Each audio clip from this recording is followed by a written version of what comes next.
आज काय विशेष बातमीपत्रामध्ये आपण सुरुवातीला पाहूया आज लक्ष वेधून घेणाऱ्या 3 महत्त्वाच्या बातम्या आणि यामध्ये सर्वात आधी मोठी बातमी सुरुवातीला अमेरिका इस्रायल इराण युद्धासंदर्भातली तर अमेरिका इस्रायल आणि इराणमधलं युद्ध सुरू असल्यामुळे संपूर्ण जगाला गंभीर असे परिणाम भोगावे लागणार आहेत। इराणनं तेल वाहतुकीतलं सर्वात महत्त्वाचा मार्ग असलेल्या होर्मुझ सामुद्रधुनी पूर्णपणे बंद केलेली आहे आणि त्यामुळे तेलाचा मोठा आता दरामध्ये भडका उडण्याची शक्यता आहे।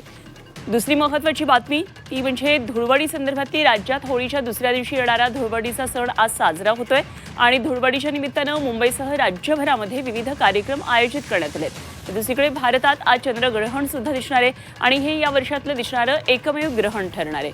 पूर्वेकडच्या राज्यांमध्ये खग्रास तर महाराष्ट्रामध्ये खंडग्रास स्थितीमध्ये चंद्रग्रहण पाहायला मिळणार आहे। त्यामुळे या घडामोडीवर आपले लक्ष असणार आहे आणि तिसरी लक्षवेधी बातमी आहे ती म्हणजे राज्यातल्या वाढत्या तापमानाची।